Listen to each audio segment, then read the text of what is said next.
أعوذ بالله من الشيطان الرجيم. بسم الله الرحمن الرحیم. شروع کرتا ہوں اللہ تعالیٰ کے نام سے جو بہت مہربان اور نہایت رحم والا ہے.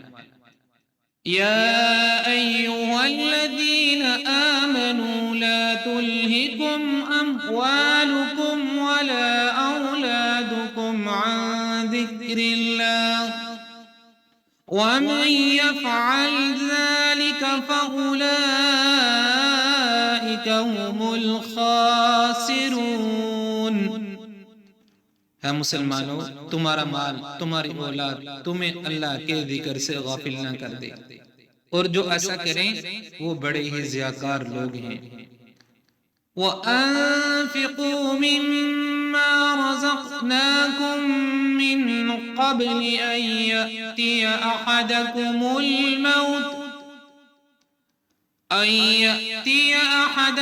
الْمَوْتُ فَيَقُولَ رَبِّ لَوْلَا أَخَّرْتَنِي إِلَىٰ أَجَلٍ قَرِيبٍ فَأَصَّدَّقَ وَأَكُن مِّنَ الصَّالِحِينَ.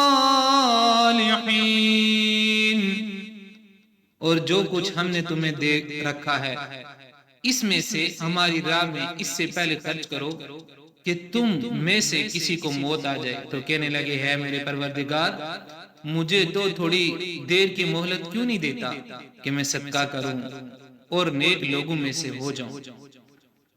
وَلَن يُؤَخِّرَ اللَّهُ نَفْسًا إِذَا جَاءَ أَجَلُهَا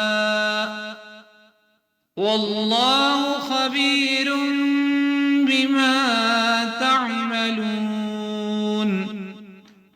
اور جب کسی کا مقرر وقت آ جاتا ہے پھر اسے اللہ تعالی ہرگز مہلت نہیں دیتا، اور جو کچھ تم کرتے ہو اس سے اللہ تعالی بخوبی باخبر ہے.